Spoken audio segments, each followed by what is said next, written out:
चलिए ये बात मैं दोबारा बता देता हूँ। हाँ जी, हेड के पोर्शन में लिंक का टैग लगाएंगे एक्सटर्नल स्टाइल शीट बनाने के लिए। स्टाइल शीट HTML की फाइल में नहीं बनेगी, एक अलग फाइल में बनेगी। लिंक के अंदर जो पहला एट्रीब्यूट है वो क्या है, रिलेशन का। Relation equals to style sheet. क्या आप इसका रिलेशन किससे बना रहे हो, स्टाइल शीट से बना रहे हो। उसके बाद टाइप टेक्स्ट स्लैश CSS, ये स्लैश देख रहे हैं आप, यही वाला स्लैश लगाना है जो फ्रंट स्लैश लगा हुआ है, दूसरा स्लैश नहीं लिखना, ठीक है। और उसके बाद अगला एट्रीब्यूट क्या आ रहा है, href हाइपर रेफरेंस, यानी स्टाइल शीट बना रहे हैं, जो एक्सटर्नल स्टाइल शीट है वो कहां पड़ी हुई है उसका रेफरेंस दे रहे हैं mystyle.css। इससे पहले जब हम HTML फाइल्स बनाते थे तो मैंने कहा ना कि आपने एक्सटेंशन रखनी है .html। जब आपने स्टाइल शीट बनानी है तो आपने उसकी एक्सटेंशन HTML नहीं रखनी बल्कि .css, ठीक है।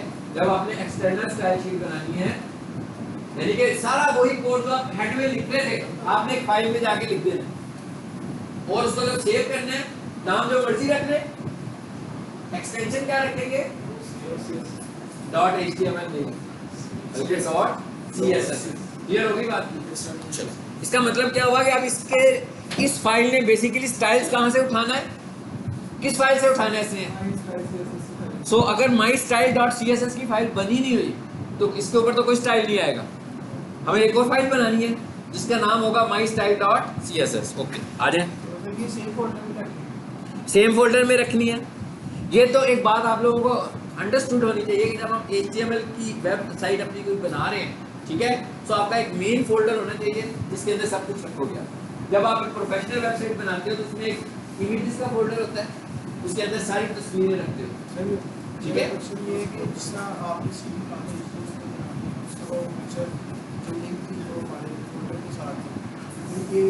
जो बनाते हैं उसमें सारी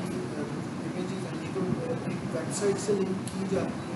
बेसिकली हम अपना पूरा फोल्डर अपलोड करते हैं और एक इमेजेस का फोल्डर होगा जिसमें सारे इमेजेस बने हैं, जैसे गूगल ड्राइव है जिसमें अगर हम बनाते हैं तो वो कहीं से भी एक्सेस करेंगे तो इनका जो क्वेश्चन है इसका जवाब मैं देता हूँ एक फोल्डर खोल के, ठीक है, जिससे आपको ये चीज़ें समझ में आ जाएंगी जो इन्होंने क्वेश्चन किया। यहाँ जाते हैं जी डाटा में, और यहाँ से DC में आ जाओ बेशक। यहाँ पर कोई वेबसाइट पड़ी होगी, ये लिखा हुआ है DC किचन। अच्छा,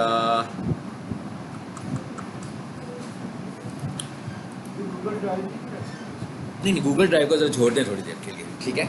गूगल ड्राइव का इससे जो काम, वेबसाइट का काम गूगल ड्राइव से कोई ताल्लुक नहीं है, ठीक।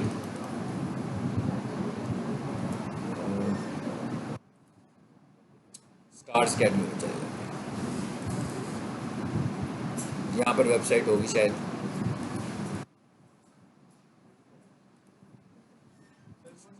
ये वेबसाइट आ गई। हाँ जी, ये देखें जरा, ये आपको एक फोल्डर नजर आ रहा है जिसे मैंने अभी खोला है, स्टार्स अकेडमी के नाम से एक फोल्डर है। बेसिकली ये क्या है, मेरी पूरी वेबसाइट है जो मैंने लोकल कॉपी की हुई है अपने पास एडिटिंग करने के लिए। यानी जब भी मैंने कोई चेंजेस करनी होती है तो इधर से एक फोल्डर खोलता हूँ, उसमें चेंज करता हूँ और उसको अपलोड कर देता हूँ। ऑलरेडी तो अपलोड हुई है ना वेबसाइट हमारी, सिर्फ उस पूरी की पूरी वेबसाइट को तो कॉपी करने की जरूरत नहीं है। अगर मैं इंडेक्स की फाइल खोलूंगा तो मुझे उसी को अपडेट करना है ना सिर्फ, बाकी तो डाटा सारा वही चल रहा है जो पहले से पड़ा हुआ है। अगर मैं कोई तस्वीर चेंज करूंगा तो इमेजेस के फोल्डर में तस्वीर पड़ी होगी, उसी को अपलोड करूंगा सिर्फ, ठीक है। तो इन्होंने पूछा था कि कहाँ सेव होता है, तो हम ये देख रहे हैं फोल्डर हमें नजर आ रहा है, इसमें कितने आगे से सब फोल्डर्स आ रहे हैं। यहाँ पर हमें एक फोल्डर नजर आ रहा है जिसका नाम है पब्लिक HTML। पब्लिक HTML का फोल्डर जो है वो आपके सी पैनल में एक बना होगा जिसके अंदर आपकी वेबसाइट पड़ी होगी। इसको खोलते हैं, देखें जरा।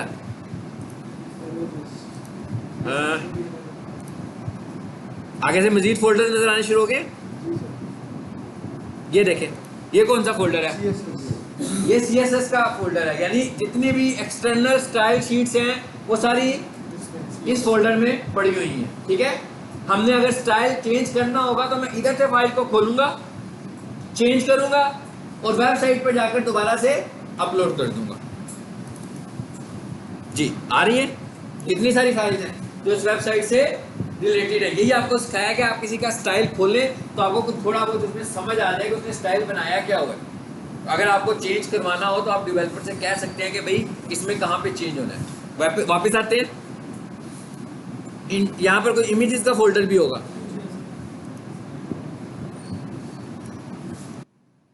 जी, आ गया।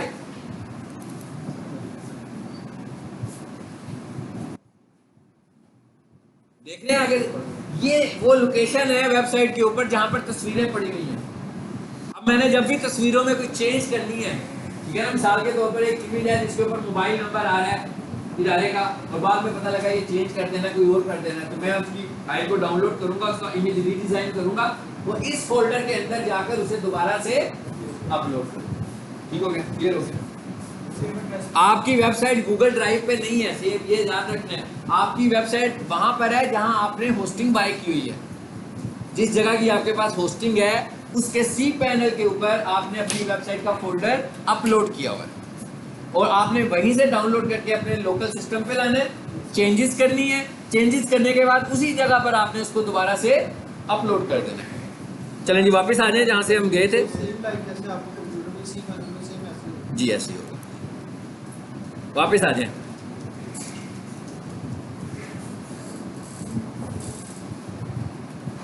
जी हम बात क्या कर रहे थे कि हमें स्टाइल बनाना है, किस नाम से स्टाइल बनाया हुआ हमने।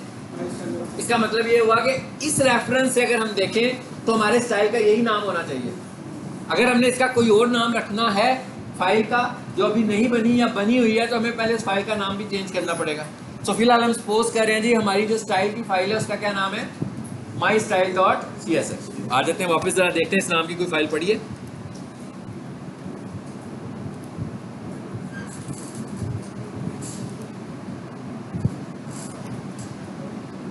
आई थिंक यहाँ नहीं है, HTML में।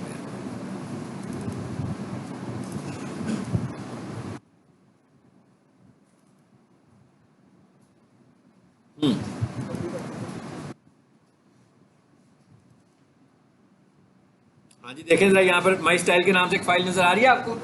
सबसे पहले देखेंगे ये HTML फाइल नहीं है ना। कैसे पता लग रहा है ये HTML फाइल नहीं है? उसके आगे CSS फाइल है। हाँ जी, एक तो उसके साथ आइकॉन आ रहा है। सबसे पहली बात तो आप देखते हैं ना, जो भी HTML फाइल बनाते हैं उसके साथ आपका ब्राउजर, जो भी स्टैंडर्ड ब्राउजर होता है उसका आइकॉन उसके साथ नजर आना शुरू हो जाता है। CSS फाइल भी लिखा हुआ है। हाँ जी, उसके आगे CSS फाइल भी लिखा हुआ है। अब इस फाइल को जरा खोलते हैं,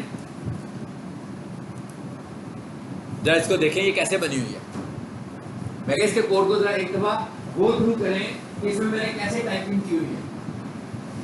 इसमें ना तो हेड है, ना टाइटल है, ना HTML है, ना बॉडी है, कुछ नहीं है। होना चाहिए कि नहीं होना चाहिए? क्या यहाँ पे इसे होना चाहिए था? ये हम HTML फाइल नहीं बनाई, यहाँ पर हमने सिर्फ स्टाइल कंपोज किया हुआ है बस कि भाई ये वाला स्टाइल है। और स्टाइल को कंपोज करते हुए हमने उसके फॉर्मेट्स को मद्देनजर रखा है। क्या फॉर्मेट्स हैं उसके? भाई आप बना रहे हो, ठीक है, जिस तरीके से आप वहां बना रहे थे वो सारा वही है, कर्ली ब्रैकेट यूज हुई है, सब कुछ वही है, सिंपली टाइप कर दिया हमने उसको। क्या हमने कहा कि सिलेक्टर्स हमारा कौन कौन सा है, H1 और H2, ठीक है। उसके बाद हमने क्या कहा कि टेक्स्ट डेकोरेशन,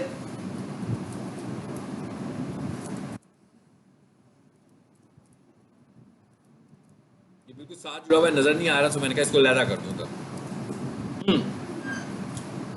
टेक्स्ट डेकोरेशन कर दी अंडरलाइन। कहीं आपके ज़हन में ये कंफ्यूजन तो नहीं है कि अगर मैंने एंकर के साथ अंडरलाइन यूज कर लिया तो वो एंकर के साथ रिलेटेड है स्टाइल, ऐसा माइंड तो नहीं बना हुआ, ऐसा माइंड नहीं बनना चाहिए। ये स्टाइल है, इसने इस HTML के मार्कअप के साथ इस्तेमाल होना, ये मेरी मर्जी है, ये हमारी चॉइस है कि किस मार्कअप से इस्तेमाल करते हैं। हम इसे एंकर से इस्तेमाल करें, हम इसे P से इस्तेमाल करें, हम इसे H1 से इस्तेमाल करें, ये हमारी चॉइस है। तो इसी तरह जैसे छोटा सा क्वेश्चन है जो सेम माई स्टाइल फाइल जो आपने बनाई है, ये वेबसाइट में डिफरेंट जगह यूज होती है, जैसे हम उसके आगे ये लिखते हैं कि माई स्टाइल जो पूरी वेबसाइट को फॉलो करता है। ये स्टाइल अब हमने बना के रख लिया और अपनी पूरी वेबसाइट में जहां जहां भी हमें H1 और H2 के लिए स्टाइल की जरूरत है तो हमें ये कोड लिखने की जरूरत नहीं है, हम इस फाइल को कॉल करेंगे उसके हेड पोर्शन में। ठीक है, मिसाल के तौर पर 5 HTML फाइलें हैं जिसमें इसको आपको यूज करना है। स्टाइल एक दफा बना, रिकॉल 5 टाइम्स हो गया, पांचों दफा जाकर फिर हमने क्या करना है, उसको चेंज करना है। फिर हमें HTML फाइल की जरूरत नहीं है, हमने CSS फाइल में आना है, इधर आना है और हमने कहना है भाई इसका कलर ब्लू था, वो 5 फाइलों में हेडिंग ब्लू आ रही थी, हमें नहीं पसंद, हम उसको रेड कर दो। मैं यहाँ पे रेड करूंगा तो 5 फाइलों में कलर रेड हो जाएगा। हमने इसकी टेक्स्ट डेकोरेशन अंडरलाइन की हुई है, बाद में कहना नहीं अंडरलाइन होनी चाहिए, खत्म कर दो भाई। तो इधर आऊंगा और टेक्स्ट डेकोरेशन को नन कर दूंगा। एक से टेक्स्ट का अंतर चाहिए 5 टाइम्स सिर्फ एक फिर जब आप यूजर में 5 फाइल कर रहे हो फिर तो नहीं ना होगा। देखो ना, हम एक सिनेरियो को लेकर चल रहे हो, सिनेरियो से हटने तो कैसे कर सकेंगे वो काम? हम क्या ही मल्टीपल फाइल्स के लिए रहे हैं, तो फिर अगर हमें एक एक के लिए करना है तो एक एक वाला काम करो। हम तो यही तो कह रहे हैं कि हमें ये टास्क बड़ा करना है, तो इसलिए हम इस तरफ आ गए हैं। अगर हमने इंडिविजुअल करना है, मतलब हमें 5 फाइलों के लिए अलग करना है, तो 5 एक्सटर्नल स्टाइल अलग बना लो, उन फाइलों के नाम अलग रख लो ना। सिर्फ फोर्स वन को अगर चेंज करना है तो उसको रेफरेंस चेंज करना जी, उस फाइल का नाम चेंज फाइल करें। नाम ठीक है, चलें जी, ठीक हो गया, सबको पता लग गया एक्सटर्नल स्टाइल कैसे बनना है। बड़ा सिंपल है, उधर से ही हमने जो हेड पोर्शन में स्टाइल लिखा था, इवन यहाँ स्टाइल भी नहीं यूज किया, नहीं किया ना यहाँ पे यूज। स्टाइल का टैग भी किसके लिए है, कौन सी फाइल के लिए, HTML की फाइल के लिए। यहाँ पर वो भी नहीं लिखना आपने, यहाँ पर आपने सिर्फ स्टाइल को टाइप कर देना, सिंपल टाइपिंग है। और एक्सटर्नल कंफर्म कैसे होगा कि भाई ये स्टाइल शीट है, ये वाली फाइल स्टाइल शीट है, ये कैसे पता लगेगा? उसके नाम .css, जिस फाइल के नाम के साथ .css लगा होगा वो ये समझेगा कि भाई ये वाली जो फाइल है ये स्टाइल शीट फाइल है। जिसके नाम के साथ .html लगा होगा इसका मतलब है वो ये समझेगा ये कौन सी फाइल है, HTML। क्लियर हो गया? अब आ जाए दूसरी फाइल में वापस। माई स्टाइल, एक्सटर्नल स्टाइल, ठीक हो गया? अब यहाँ समझ आ रही है माई स्टाइल कहाँ से आ रही है? ये माई स्टाइल फाइल वो मैनुअल फाइल है जो भी हमने बनाई है। क्लियर? हाँ, लिंक रिलेशन स्टाइल शीट, इसलिए कि लिंक और भी बहुत सारे बनेंगे, दूसरी स्क्रिप्टिंग के साथ भी लिंक्स बन सकते हैं। ये लिंक आप किससे बना रहे हो? स्टाइल शीट से बना रहे हो, इसलिए ठीक है। इसके कुछ एट्रीब्यूट्स ऐसे हैं जो कि शायद अगर हम सिर्फ माइक्रोसॉफ्ट की प्रोडक्ट इस्तेमाल करें तो हमें लिखने की ज़रूरत ना पड़े, लेकिन आपकी वेबसाइट कौन से प्लेटफॉर्म पर ओपन हो रही है आपको तो नहीं पता। आपको नहीं पता कि किसी के पास लिनक्स ऑपरेटिंग सिस्टम पर आपकी वेबसाइट चल रही है, iOS के ऊपर वेबसाइट चल रही है, आपकी वेबसाइट कौन सा बंदा किस प्लेटफॉर्म पे खोल रहा है। सो वो एट्रीब्यूट्स हम बेसिकली रीडायरेक्शन दे रहे होते हैं उन प्लेटफॉर्म्स को, ठीक है।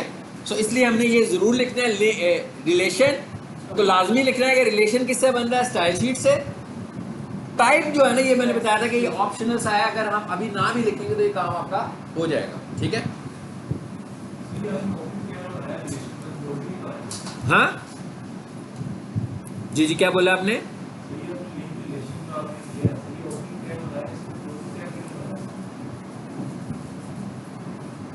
मुझे नहीं समझे कौन से टैग की बात कर रहे हैं।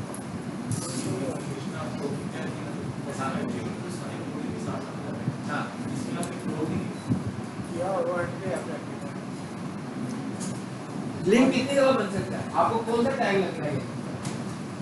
सबसे पहले मुझे ये बताएं, लिंक कौन सा टैग लग रहा है? सिंगुलर के पेयर?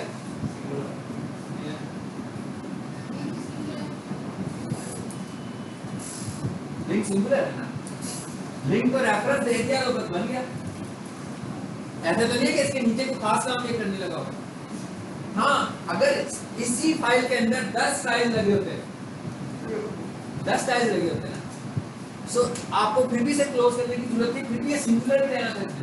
इस वजह क्या है कि इसने तो उधर जाना था ना, मतलब एक स्टाइल किसके लिए लगाया हमने भी, हेडिंग के लिए। एक और एक्सटर्नल स्टाइल बना दिया पैराग्राफ के लिए, एक और एक्सटर्नल स्टाइल बना दिया टेबल के लिए। तो जब हमने 3 लिंक लगा दिए 3 अलग फाइलों के, HTML को पता लग जाएगा कौन सा लिंक किसके लिए काम कर रहा है। इस तरह इसके सिलेक्टर से पता लगेगा। सिलेक्टर उसने तो सारी फाइल उठा ली ना अपनी मेमोरी में, उसने आपकी तीनों CSS फाइल को उठाया और अपने पास ले आया। उसने फिर देखना भाई ये कौन से टैग, कौन से मार्कअप का स्टाइल कहाँ मौजूद है, वो उसे खुद अपडेट करते हैं। ऐसी है, अभी भी ऐसी करता है ना, ऊपर से ऐसे ही उठा लेता है। जी हो गया, इसकी आउटपुट देख लें।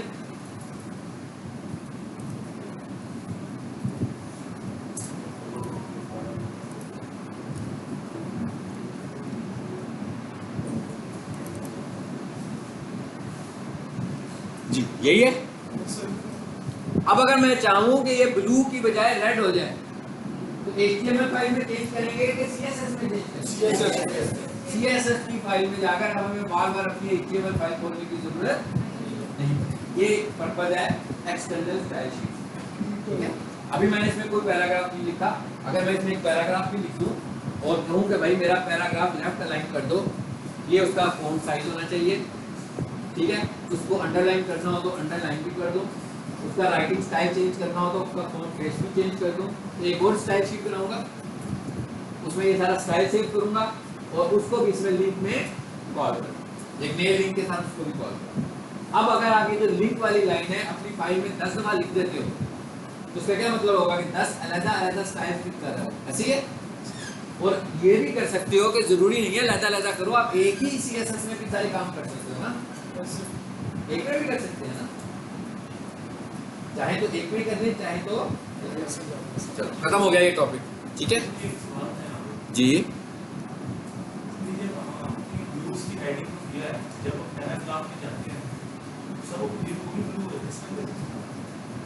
पैराग्राफ में जाए वो भी ब्लू हो जाती है, अच्छा देखते हैं ब्लू होती है नहीं होती है।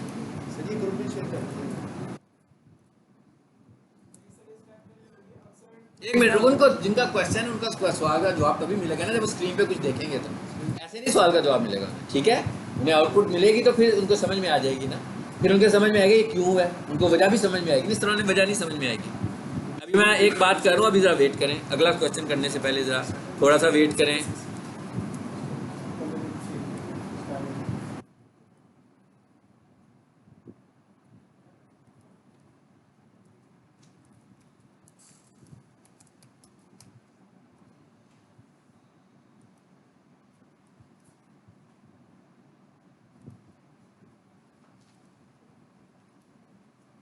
जी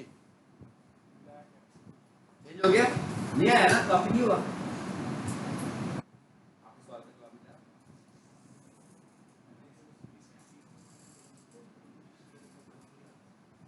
आपको पता लगे क्यों है, क्यों चेंज हुआ, देखिए ना आप स्क्रीन पे इसका कोड देखें, आपको पता लगेगा चेंज क्यों हुआ है। उनको ही देखने देना जरा।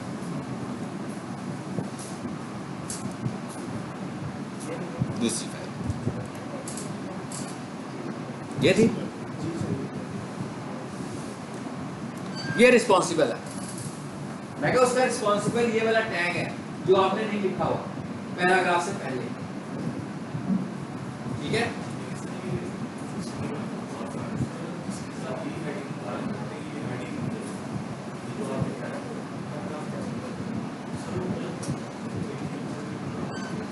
आएगा जब आपने स्टाइल को डिफाइन कर दिया, क्यों किया स्टाइल डिफाइन, कलर लगाने के लिए तो स्टाइल डिफाइन किया था। हाँ अगर मैं यहाँ पर H3 लगाऊंगा तो उसको तो नहीं लगेगा, खुद ही तो डिफाइन करके आए हैं कि H1 और H2 को ये कर दो, खुद ही क्या है आपने, हमने ही तो कहा है ये। अब अगर हम ये कहेंगे भाई ये क्यों कर रहा है तो ये कोई लॉजिक है इसकी, पहले हम कह रहे हैं जब ब्लू कर दो फिर हम उसी से खुद पूछेंगे भाई क्यों कर रहे हो ऐसे, ये कोई लॉजिक है, कोई लॉजिकल बात कर रहे हैं हम उसे। हम उसे क्या कर रहे हैं कि भाई मैं जब भी H1 और H2 यूज करूँ उसे ब्लू कर देना, यही कहा है ना उसको हमने, ठीक है। इधर आकर हम कहेंगे ये ब्लू क्यों कर रहा है, हम ये तो कह सकते हैं कि H3 को ब्लू ना करना, ये तो कह सकते हैं, ये कह सकते हैं पैराग्राफ को ब्लू ना करना, इसलिए उसको तो हमने डिफाइन नहीं किया, उधर हम डेफिनेशन ये करके आ रहे हैं, तो ये कैसे कंट्रोल करें, ये तो मुश्किल उलझनों में फंसने वाली बात है, खुद से ही खुद से उलझनों में फंसने वाली बात है ना, ऐसी मतलब चीजों ऐसी थॉट के साथ हम खुद से उलझनों में फंसेंगे ना, मतलब एक देखिए उतना चलते जाए जितना टास्क है, उससे थोड़ा सा आगे तो कभी सोच सकते हैं जब सब कुछ आता हो, फिर ही सोच सकते हैं ना, अगर सब कुछ ना आता हो फिर उलझन में फंस जाएंगे। मतलब मुझे सब कुछ आता है, मैं तो आगे कोई भी पास कर सकता हूँ, करना तो आप लोगों से कर सकता हूँ, मैं भी कोशिश करता हूँ ना करूँ अगली की बात, ताकि आप किसी को कंफ्यूजन लेना। हमने एक स्टाइल बनाया, इसने ये काम करना है, इसने कर दिया, फिनिश होगी बात ना, इससे आगे की भी सोचना, इससे आगे तब सोचना है जब आगे वाला कुछ काम करेंगे फिर सोचना है। हाँ, इतना दूर सोचना है कि भाई स्टाइल बनाया था H1 के लिए और H2 के लिए, इसके ऊपर से अप्लाई होना चाहिए। अगर वो H1 पर भी अप्लाई नहीं होता, देखिए हमने स्टाइल किसके लिए बनाया, अगर हम दूसरी फाइल को खोल कर देखें किसके लिए बनाया, H1 के लिए और H2 के लिए, H3 के लिए नहीं बनाया, P के लिए नहीं बनाया, H4 के लिए नहीं बनाया, किसी भी और टैग के लिए नहीं बनाया। तो लाजमी बात है कि अगर ये किसी और टैग पर असरअंदाज हो तो फिर हमारे लिए लम्हे फिक्रिया। तो अगर ये किसी और टैग पर असरअंदाज ही नहीं हो रहा तो फिर हमारे लिए परेशानी वाली बात तो कोई नहीं है ना। ये तो खुद ही किया हमने, खुद तो कहा इस तरह कर, ठीक है।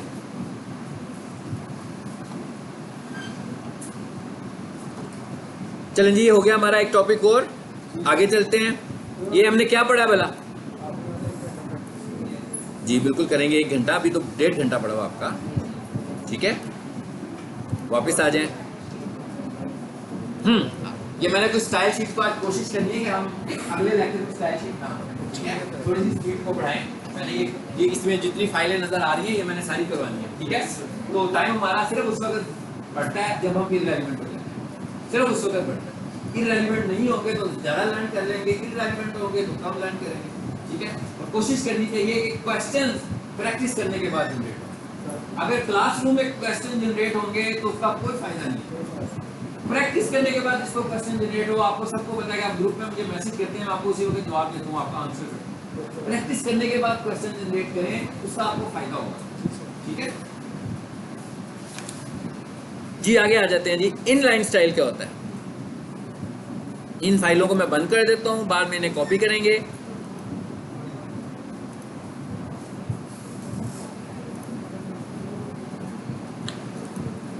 अब मैं बताने लगा हूं इनलाइन स्टाइल।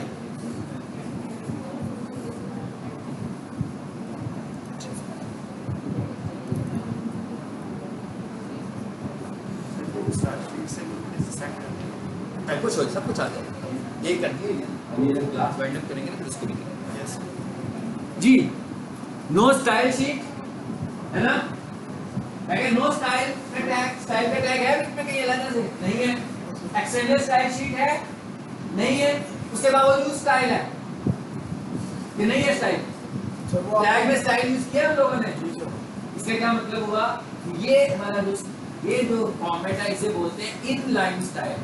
टैग के अंदर स्टाइल को इस्तेमाल करते हैं। ये कब इस्तेमाल करते हैं, जब काम बहुत ज्यादा ना हो, मतलब जब आप चाहते हो पी के साथ कोई एक ही स्टाइल लगाना चाह रहे हो, क्वार्टर टाइम नहीं, ज्यादा लंबा स्टाइल नहीं है, ग्रुप ऑफ फॉर्मेटिंग नहीं है, बल्कि कोई एक ही फॉर्मेट आप लगाना चाह रहे हैं, तो आपको उसके लिए हेड पोर्शन में स्टाइल डिफाइन करने की जरूरत नहीं है, बल्कि बॉडी में सीधा सीधा अपने टैग के साथ ही स्टाइल का इस्तेमाल कर लेते हैं। क्या यूज किया हमने, ये मैंने कलर को जरा थोड़ा सा डिफरेंट तरीके से चेंज किया ताकि आपको इस तरह भी कलर चेंज करना आ जाए, ठीक है जी। ये क्या लिखा हमने,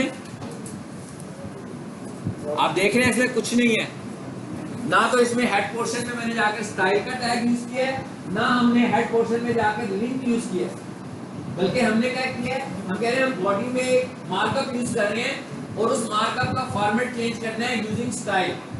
it is called inline style. इस मेथड को हम बोलते हैं इनलाइन स्टाइलिंग। ये टैग के साथ ही स्टाइल को यूज कर लेना, ये उस वक्त करते हैं जब कोई छोटा टैग, छोटा स्टाइल इस्तेमाल करना, बहुत बड़े फॉर्मेट्स लगाने हैं तो डिफाइन करने पड़ेंगे, ब्लॉक्स बनाने हैं। जब अभी ब्लॉक नहीं बना रहे हम, सिर्फ मैंने कलर ही चेंज करना था पैराग्राफ का, तो हमने इनलाइन स्टाइल का इस्तेमाल कर लिया जी। इसका इस्तेमाल करने का तरीका क्या है, पी स्पेस, अब इसके अंदर हमने कौन सा एट्रीब्यूट यूज किया, स्टाइल का। ये स्टाइल का एट्रीब्यूट किस चीज का है, स्टाइल शीट का एट्रीब्यूट है कि एचटीएमएल का एट्रीब्यूट है, स्टाइल शीट का। हां जी, एचटीएमएल का एट्रीब्यूट है कि स्टाइल शीट का है, स्टाइल शीट का। गुड, एचटीएमएल का एट्रीब्यूट, स्टाइल शीट का नहीं है। अगर ये स्टाइल शीट का कुछ इसका लेना देना होता स्टाइल शीट के साथ तो हम इसको हेड में जाके डिफाइन करते हैं, ठीक है। हमने इसको डिफाइन नहीं किया, बल्कि हमने इसको मार्कअप के साथ एज एट्रीब्यूट यूज किया। तो इसका मतलब क्या हुआ कि ये एचटीएमएल का एक एट्रीब्यूट है स्टाइल के नाम से। और आगे हमने क्या यूज किया कि कलर चेंज कर रहे हैं हम, प्रॉपर्टी आ गई, स्टाइल इक्वल्स टू प्रॉपर्टी, ऐसे ही बनाते थे ना उधर भी, यहाँ लिखे स्टाइल इक्वल टू, जब हेड में जाते थे तो लिखते थे स्टाइल कॉलन, ऐसे ही है ना। डिफाइन करते हुए हम उसका फॉर्मेट यूज कर रहे थे, क्योंकि हम टैग में हैं तो हम टैग का फॉर्मेट यूज कर रहे हैं। यहाँ आप इक्वल टू लिखेंगे, आगे लिखा हमने कलर कॉलन। अभी मैंने कलर को दूसरे मेथड की बजाय एक नए मेथड से दिया, इस तरह भी आप दे सकते हो, RGB stand for red green blue, ठीक है ना। यही कलर पैलेट है ना जो हमारे पास मौजूद है। सो अगर आप को नहीं पता कि रेड ग्रीन ब्लू में कलर कैसे बनते हैं, तो जो मैंने आपको एक फाइल दी हुई है वो कलर पैलेट दिखाती है। उसमें आपके पास 0 के साथ भी कोड बनता है, जो हेक्साडेसिमल कोड है वो भी बनता है, और ये वाला कोड भी इसमें जनरेट हो रहा होता है। अदरवाइज आप फोटोशॉप यूज कर सकते हैं, आप अगर कोरल ड्रा यूज कर सकते हैं, तो उसकी कलर पैलेट में जाकर भी आपको ये कलर के शेड नजर आ जाए, ठीक है। तो जिनको नहीं आता कोरल फोटोशॉप, तो मैंने जो फाइल दी हुई है आपको लिंक्स वाली, जिससे कलर ऑनलाइन कलर पैलेट खुल जाती है वेबसाइट से, तो वहां से आप इजीली इसको देख सकते हैं, ठीक है। लेकिन जिसको देखें जरा, क्या नाम था इस फाइल का? Inline style.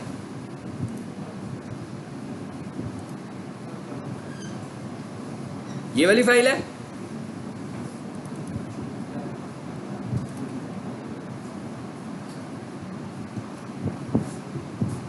हाँ जी, ये हो गया। इसको भी मैं कॉपी कर दूं, बल्कि इकट्ठा करते हैं कॉपी।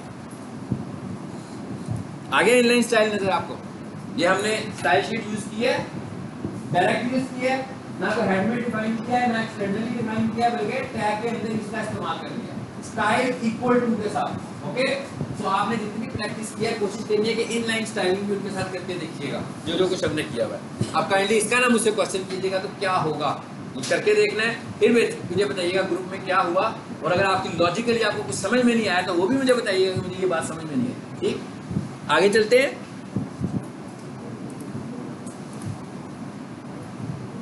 इनलाइन स्टाइल भी हो गया। CSS बैकग्राउंड, ये क्या चीज़ है जिसे भी खोल कर देखते हैं। इस फाइल को पहले खोलें, इसकी आउटपुट देखें।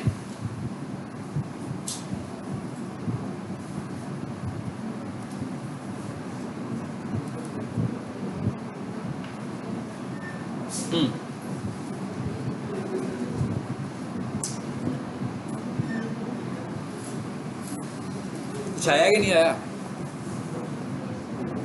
टाइम ले रहा है।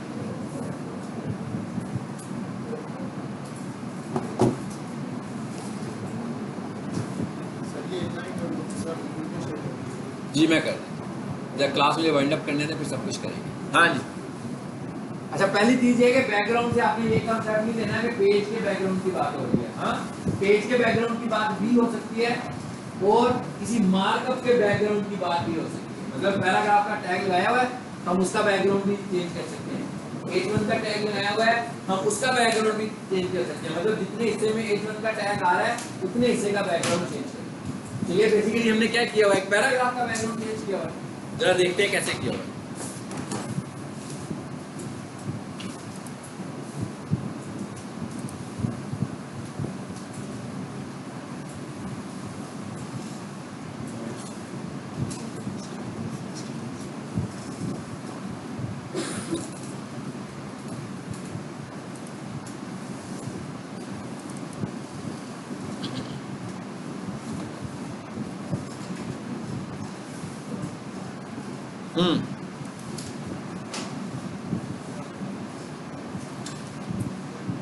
इसके अंदर एक तो हमने div का टैग इस्तेमाल किया।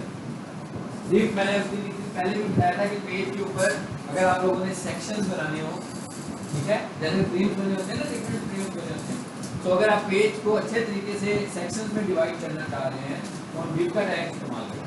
ठीक है, div का टैग क्या है, बस div लिख दिया, उसने डिवाइड कर दिया। इसमें कोई इतनी खास साइंस नहीं है कि div का टैग किस तरह डिवाइड होता है। ठीक है,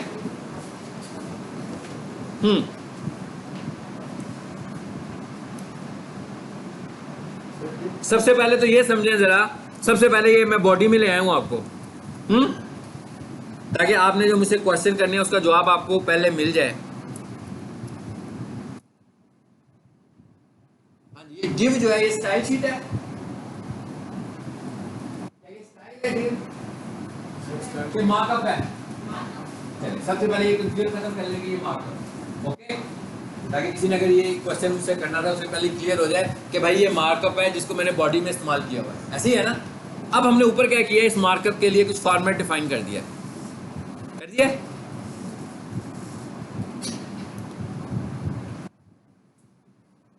आप अगर इधर बैठे तो आपको ज़्यादा अच्छा नजर आएगा, मैं बार बार आगे खड़ा हूँगा ना तो नजर नहीं आएगा आपको सही तरह से।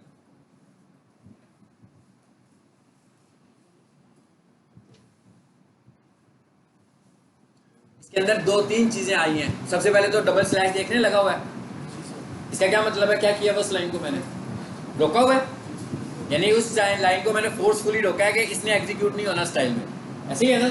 इसका साबित क्या हुआ कि ऊपर तक जो कुछ हो रहा है वही काम स्टाइल अप्लाई कर रहा है, नंबर 1। अच्छा, सबसे ऊपर क्या लिखा है जी, हमने डिव का एक टैग बनाया। अब इसमें कुछ नया नहीं है सिवाय इसके कि स्टाइल कोई नया नजर आएगा आपको, है ना।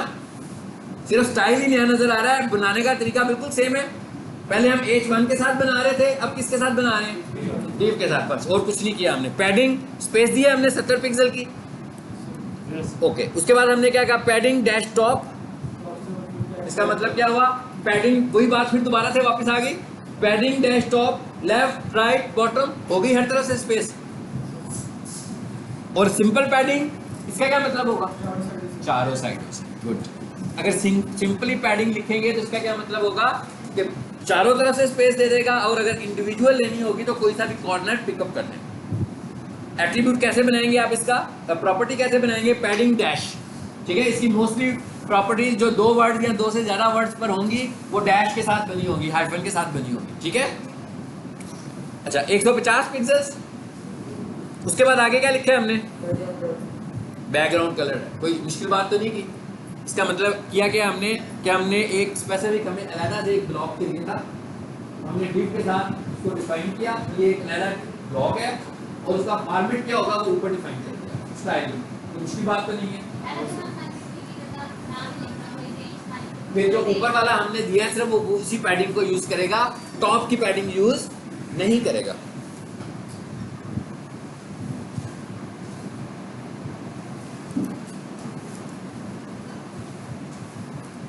कम कर दिया मैंने, देखें जरा,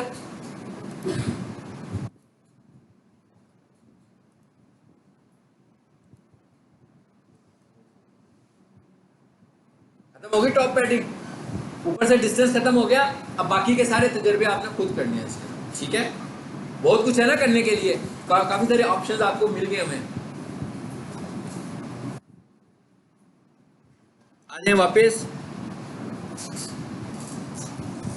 ये स्लैश स्लैश का मतलब भी समझ में आ गया, ठीक है। इस फाइल को जरा हम बंद करते हैं,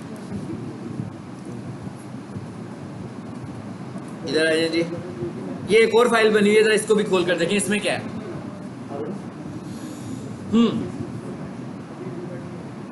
इस फाइल को देखें जरा, क्या समझ में आ रहा है। मेन्यू एक बना दिया राइट साइड पे, लगे राइट साइड पर एक मेन्यू सा बना दिया। इस पे क्लिक करेंगे तो YouTube का पेज खुल जाएगा, इस पे क्लिक करेंगे तो Facebook का पेज खुल जाएगा, ठीक है। इसका भी जरा कोड देख लें जल्दी से, अभी बात खत्म नहीं हुई।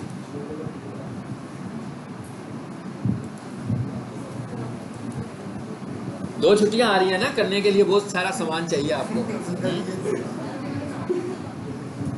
क्या होगा, आप हंस क्यों रहे हैं यार, इसमें हंसने वाली कौन सी बात है।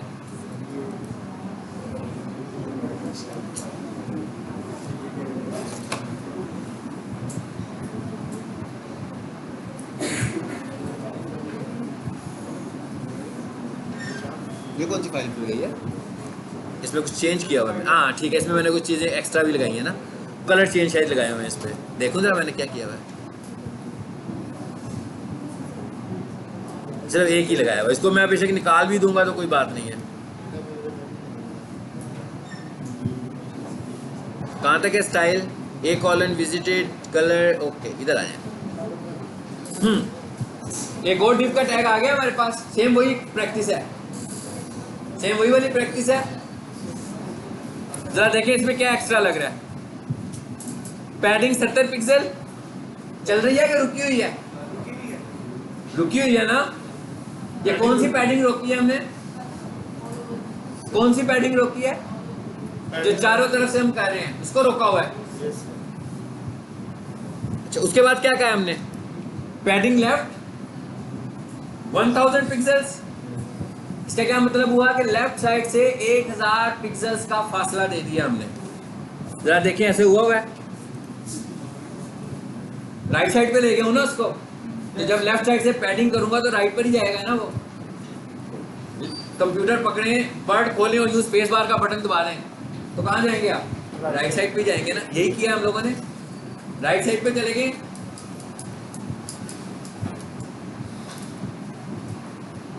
पैडिंग टॉप ऊपर से भी थोड़ा सा फासला लिया हुआ है और बैकग्राउंड का कलर ग्रीन किया हुआ है। और नीचे आए जरा, नीचे जाके क्या किया हमने? नीचे जाके क्या किया हमने? वो जो हमने YouTube बनाया हुआ है उसको हमने एक राइट मेन्यू बना दिया, राइट साइड का मेन्यू बना दिया अपना। अगर मिसाल के तौर पर इसके नीचे आपकी एक फाइल हो, ठीक है, इसके नीचे आपका एक होम पेज बना हो, ऊपर आपके पास आइकॉन्स आ रहे हैं सारे, तो कोई भी बंदा YouTube पे क्लिक करेगा तो आपके YouTube पे चला जाएगा, Facebook पे क्लिक करेगा तो Facebook पे चला जाएगा, नीचे वो सारा आपका पेज पढ़ने लगा हुआ है। और आप इस तरह के जो पेजेस, डिफरेंट पेजेस होके बनाएंगे और उसके ऊपर ये आएगा तो क्या फायदा होगा कि ऊपर आपके सोशल मीडिया के बटन ऐड हो गए। सिंपली कोई कॉम्प्लेक्स मेथड इस्तेमाल नहीं किया, देखिए ना, सिंपल सा एक डिव बनाया हमने पेज के ऊपर और नीचे हमने अपने सारा पेज लगा दिया, तो सोशल मीडिया के बटन बन गए आपके HTML फाइल के ऊपर सारे। हाँ,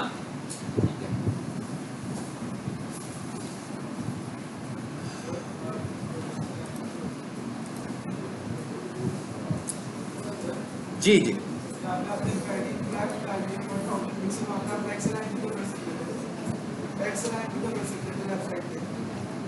टेक्स्ट अलाइन भी कर सकते हैं, टेक्स्ट को भी ले जाते तो राइट पे जा सकता था, लेकिन हमने मैनुअल स्पेसिंग किया उसमें। ठीक है, रिस्पॉन्सिव वाला अभी आपको आखिर में आएगा।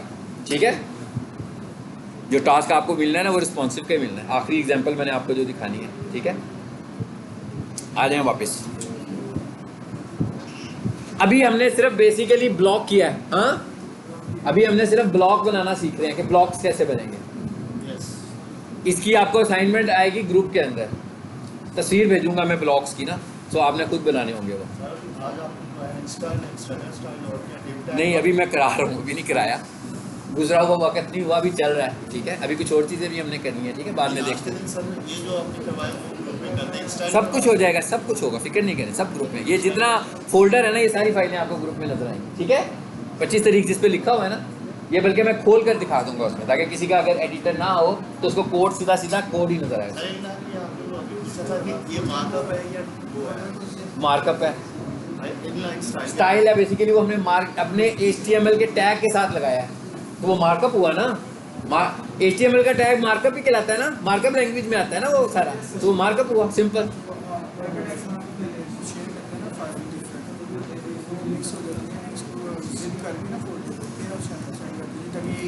चंदा, तू उसको कॉपी करके अपने पास जिप करके रख लेना ना, कुछ एफर्ट्स खुद भी तो करते हैं। अभी आप घर जाओ, उसको कॉपी करो, जिस तरह मर्जी रखो आप लोग। ठीक है, डू एफर्ट्स योरसेल्फ। ठीक है जी, हम कहाँ पर आए हैं?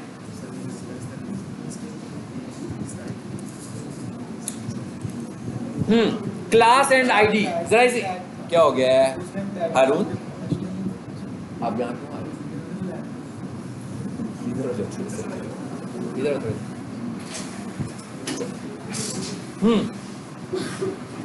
अब ये एक एग्जांपल आ गई है आईडी की और क्लास की।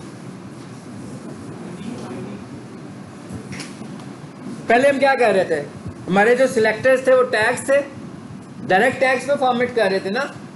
अब हम ये कह रहे हैं कि हमारे पास हेडिंग 1 का एक स्टाइल है जो कि टैग है, जो कि सिलेक्टर है, और हमारे पेज के ऊपर, वेबसाइट के ऊपर ये H1 जो है वो 10 दफ़ा लगा हुआ है, और 10 के 10 H1 का स्टाइल हमें डिफरेंट चाहिए। अभी क्या होता है, एक ही स्टाइल सबके लिए जा रहा था ना।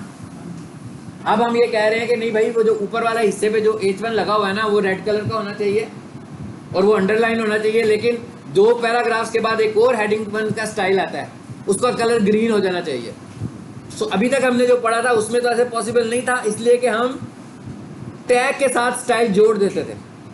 अब हम क्या कह रहे हैं, अब हम स्टाइल को अलहदा बनाएंगे और जिस टैग के साथ जौन सा स्टाइल लगाना चाहें लगा सकते हैं। और एक टैग के साथ एक ही टैग जो है पैराग्राफ का टैग, अगर आपकी पेज के ऊपर 12 दफ़ा इस्तेमाल हुआ है तो 12 के 12 पैराग्राफ अलहदा भी बन जाएंगे फॉर्मेटिंग के हिसाब से। कैसे बनेंगे, उनके हम अलहदा स्टाइल्स बनाएंगे और जो स्टाइल्स बनाएंगे वो क्लासेस की सूरत में या आईडीज की सूरत में बनाएंगे। ठीक है जी, आ जाएं जरा वापस।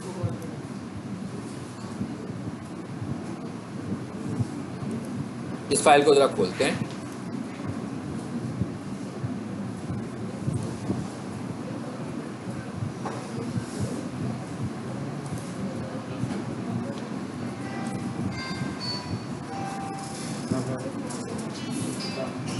हाँ जी, जरा आ जाए वापस स्क्रीन पे। ये हैश हम कहाँ इस्तेमाल कर रहे थे पहले भी हमने हैश का इस्तेमाल किया है। किस जगह पे किया है, एंकर लिंकिंग पर हम हैश का टैग इस्तेमाल कर रहे थे। ठीक है, अब हम स्टाइल शीट में भी हैश का इस्तेमाल करने लगे। इसका पर्पस डिफरेंट है, उसके साथ उसको आपस में इंटरलिंक नहीं करना, उसके साथ अटैच नहीं करना। ठीक है, हाँ जी, HTML की फाइल है। ठीक है, ये इकट्ठा हुआ है, एक्सटर्नल स्टाइल शीट को खत्म कर दिया हमने टॉपिक को। ठीक है, ये एक HTML की फाइल है, उसके अंदर ही स्टाइल लगा हुआ है। ओके,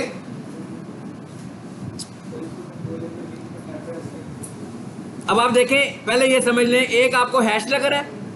पहले हम इस जगह पे क्या इस्तेमाल कर रहे थे स्टाइल शीट बनाते हुए जी, पहले जब हम स्टाइल शीट बनाते थे, जैसे अब यहाँ पर मैंने इस वक्त लिखा हुआ है हैश सेंटर 1, लिखा है ना। पहले हम क्या इस्तेमाल करते थे, अभी तक जो करते आ रहे हैं, पहले हम मार्कअप यूज कर रहे थे। ऐसे ही मार्कअप का रेफरेंस देते थे कि भाई ये वाला मार्कअप है जिसके साथ तुमने ये शुरू करना है। ऐसे ही अब हम क्या कह रहे हैं, हम कह रहे हैं कि मार्कअप नहीं है, ये आईडी है। इसका फायदा क्या होगा, ये मल्टीपल टाइम यूज हो जाएगा। पहले तो आपने फिक्स कर दिया ना H1 और H2, तो वो फॉर्मेटिंग लगनी ही H1 और H2 को है। अब H1 और H2 को छोड़ नहीं कर सकता, उसी फॉर्मेट के मुताबिक चलेगा। लेकिन अब जब हम आईडी बना रहे हैं तो हम दो आईडीज बना देंगे। एक आईडी बनाएंगे H1 के लिए रेड कलर की और एक आईडी बनाएंगे H1 के लिए ब्लू कलर की। हम दो क्लासेस बना देंगे, एक क्लास बनाएंगे H1 के लिए रेड कलर की और एक क्लास बना देंगे H1 के लिए ब्लू कलर की। पहले तो ऐसा नहीं था हो रहा। पहले क्या हो रहा था कि H1 के साथ जो भी स्टाइल बनाते थे वो ऑल H1 के ऊपर अप्लाई हो रहे थे। ऐसे है, अब आपको डिफरेंस पता लग गया है कि आईडीज में और क्लासेस में क्यों है। यानी एक क्लास एक ही टैग के ऊपर मुख्तलिफ तरीके से बिहेव करेगी। अगर एक क्लास जो है वो अगर आप H1 पर लगाओगे रेड कलर हो रहा है, अगले H1 पर आपको ग्रीन कलर चाहिए, उसमें साइज भी छोटा करना है, तो आप एक क्लास और बना लो। उसके बाद एक और आपको क्लास बनानी है कि आपका अगला जो H1 आने वाला है उसका कलर कॉम्बिनेशन आप बिल्कुल ही चेंज करने वाले हो, उसको अंडरलाइन भी करना है आपने, तो एक क्लास और बना लो और तीनों H1 के टैग्स के साथ अलग-अलग क्लास को एड्रेस करो। अभी मैंने कुछ नहीं किया, सिर्फ बताया, कॉन्सेप्ट बताया कि इससे पहले हम क्या कर रहे थे, डायरेक्ट टैग्स के ऊपर काम कर रहे थे। उसमें लिमिटेशन क्या थी, एक ही दफा लगाते थे तो आपके HTML फाइल में वो टैग जितनी दफा आएंगे वो वहां पर इंप्लीमेंट हो जाएंगे। अब हम कह रहे हैं नहीं भाई, हम यूं करते हैं, हम अलग-अलग स्टाइल डिफाइन कर लेते हैं। अलग स्टाइल डिफाइन करने का जो मेथड है वो क्या है, आईडी एंड क्लास। अलग से आईडी बन जाएगी और अलग से क्लास बन जाएगी। ठीक है, आईडी बनाने के लिए हम क्या यूज करते हैं, हैश। आईडी बनाने के लिए हम क्या यूज करते हैं, हैश यूज करते हैं। और क्लास बनाने के लिए हम डॉट यूज करते हैं। यानी अगर आपने बताया कि ये क्लास है तो क्लास से पहले आप डॉट लगाओगे, स्टाइल शीट से क्लास हो जाएगी, डॉट डिटेल से बोलते हैं। अगर आपने आईडी बनानी होगी तो आईडी बनाने के लिए आप हैश लगाओगे।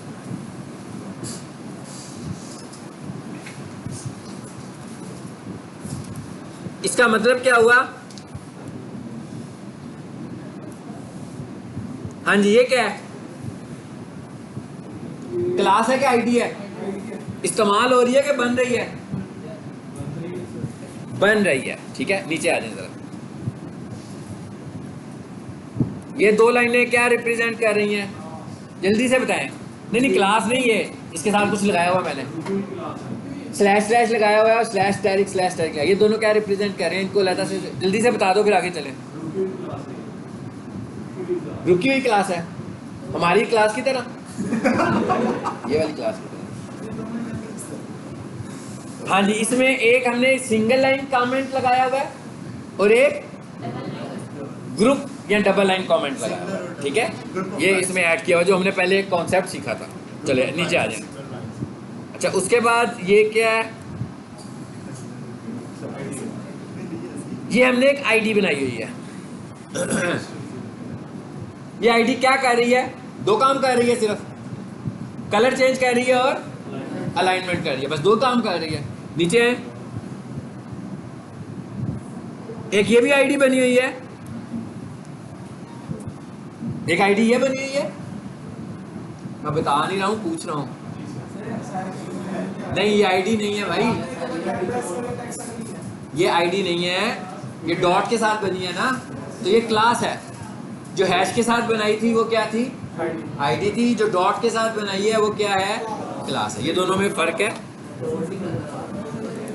यार डॉट नजर नहीं आ रहा तो हैश भी तो नहीं नजर आ रहा, ठीक है। अगर बेनिफिट ऑफ डाउट देना है तो डॉट को दो ना, हैश को क्यों दे रहे हो, दोनों चीजें नहीं नजर आ रही ना। मैं इसको आगे कर देता हूँ मैसेज थोड़ा सा, ठीक है।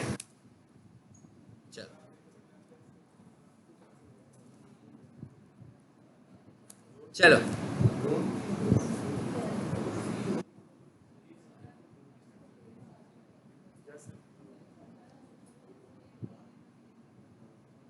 इस पूरी फाइल के अंदर सिंपल हमने दो चीजों को सिर्फ समझा है कि आईडी क्या होती है और क्लास क्या होती है, ठीक है।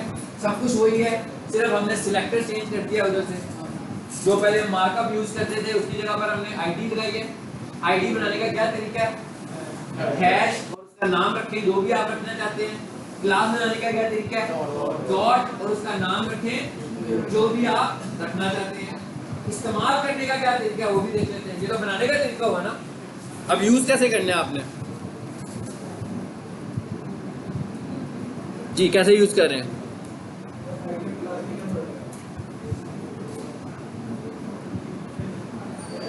इसमें क्या फर्क है, इसमें एक दिन आप जरा रिसर्च करें, हाँ इसके फर्क को डिस्कस करें, राइट। इस पर रिसर्च करें, जरा करके देखेंगे क्या बात है, दोनों हम इस्तेमाल कर रहे हैं, क्यों कर रहे हैं। इस पर थोड़ा सा रिसर्च वर्क करें जी। इस्तेमाल करने का क्या तरीका है, टैग के अंदर कॉल कर रहे हैं, टैग के अंदर इसको हम कॉल कर रहे हैं। Class equal to class call हो रही है और आईडी इक्वल टू, यहां पर ना हैश का इस्तेमाल है ना डॉट का इस्तेमाल है, ऐसी है। इस्तेमाल करते हुए ना हम हैश यूज कर रहे हैं ना डॉट यूज कर रहे हैं। ये कारण है कि यहाँ पर हम ना हैश यूज कर रहे हैं ना डॉट, बल्कि यहाँ हम यूज कर रहे हैं क्लास के लिए और आईडी के लिए। यही बता रहा हूँ कि डॉट जो है वो डिक्लेयर करते हुए यूज करना है, डॉट और हैश डिक्लेरेशन के लिए यूज होगा। इस्तेमाल करते हुए क्लास के लिए आप यूज करोगे क्लास इक्वल टू और आईडी के लिए आप यूज करोगे।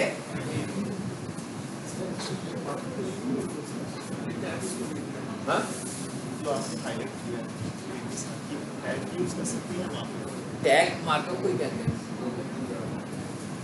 जी। ठीक हो गया, क्लियर हो गया। यानी इस फाइल के साथ आपको कॉन्सेप्ट मिल गया कि आईडीज क्या होती हैं। ये आपके सामने अगर मैं एक HTML फाइल को खोलूंगा, मैं आपसे कहूंगा इसमें से मुझे आईडीज निकाल कर दें, इसमें से मुझे क्लासेस निकाल कर दें और ये कहाँ इस्तेमाल हो रही है ये भी बताएं। सारे कोड में रीड हो जाएगा, यही चाहते हैं हम, यही टारगेट है हमारा।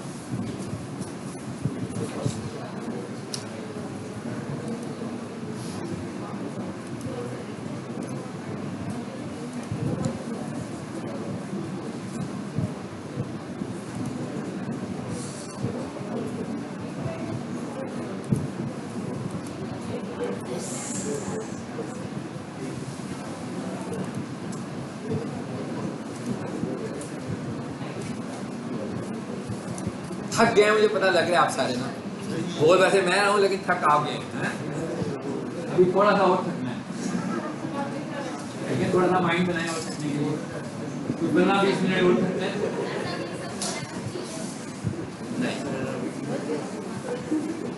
अभी मैंने आपको गूगल एड्स नहीं कराए साथ, ना ही सोशल मीडिया पर गए हैं। हम एक ही टॉपिक में, ये मिक्स किस चीज़ के साथ हो रहा है, मिक्स होने के लिए भी तो दूध के लिए कोई रूह अफ़ज़ा वगैरह चाहिए होता है ना। जब हमने रूह अफ़ज़ा नहीं डाला इसमें तो मिक्स कैसे हो रहा है, सिर्फ दूध चल रहा है अभी तो। हाँ, मिल्क में मिल्क से मिक्स कैसे हो रहा है, ठीक है।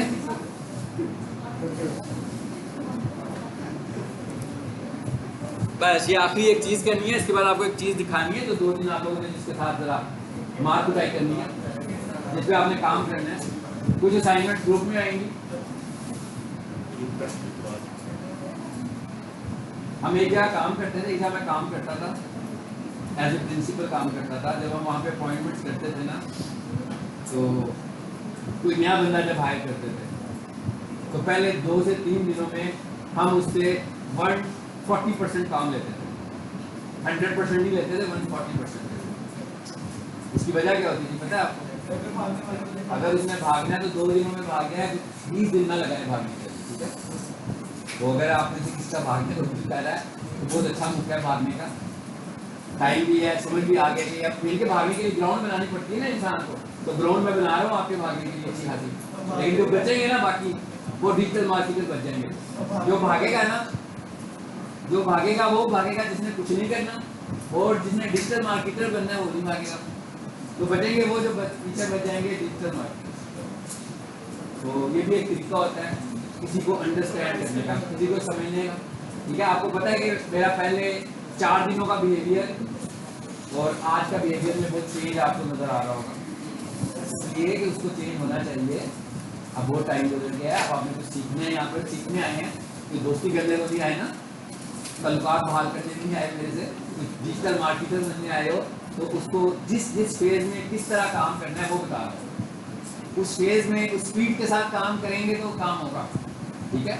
मैं चाहता तो 40 मिनट पहले लेक्चर वाइंड अप कर देता और जो पीछे वाली 3 फाइलें रह गई उनको डिलीट कर देता, मेरा तो फायदा हो जाना था ना, नुकसान तो आपका होना था, मेरा तो कोई कुछ नहीं था जाना।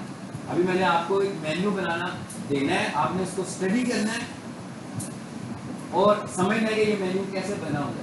उसमें वही चीज़ें इस्तेमाल हुई होंगी मोस्टली, ताकि आपको जब कोई वेबसाइट खुद बनानी पड़े तो भाई ये मेन्यू मिल गया, रिस्पॉन्सिव मेन्यू होगा, पीछे अपनी वेबसाइट बनाओ, ऊपर उस मेन्यू को कॉपी करो, हल्की फुल्की फॉर्मेटिंग चेंज करनी होगी तो जितना हमने पढ़ा है ना उससे आप समझ सकते हो उसको, ठीक है।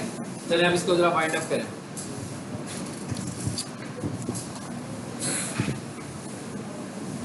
हाँ जी, हम यहाँ पर अब हमने इस्तेमाल किया है एक नया टैग, एस्पैन का टैग इस्तेमाल किया है, ठीक है।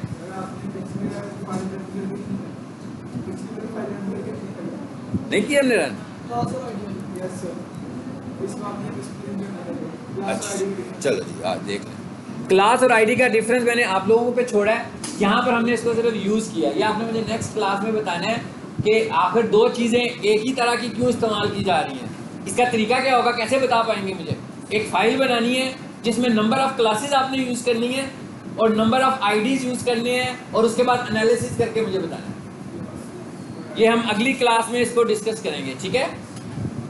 क्लियर हो गया। बाकी ये अप्लाई हो रहा है, इसमें कोई इतना खास इशू नहीं है। डिफ्रेंशिएट कैसे करना है मैंने आपको फिर बता दिया कि एक फाइल बनाएं, उसमें नंबर ऑफ़ क्लासेस यूज़ करें। अभी इस एग्जांपल में एक क्लास है ना, उसमें नंबर ऑफ़ क्लासेस यूज़ करें जो मुख्तलिफ टैग्स पे लगाएं, एक ही तरह के टैग्स पे भी लगाएं। नंबर ऑफ़ आईडीज़ बनाएं, एक ही तरह के टैग पे भी लगाएं और डिफरेंट टैग पे भी लगाएं, और फिर एनालिसिस करना है और फिर अगली क्लास में हम इसको डिस्कस करने के काबिल होंगे कि इनमें फ़र्क क्या है दोनों, राइट। चलो अभी हम क्या पढ़ रहे थे भला?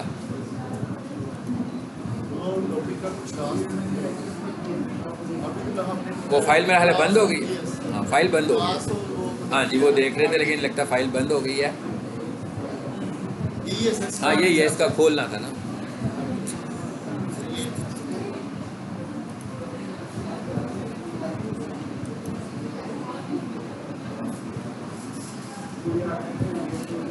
चलें थोड़ा सा रहम खा लेता हूँ वहाँ पे, यहाँ पे छोड़ देता हूँ। हाँ यहाँ पे रोक लेते, लाइट जलाओ ज़रा।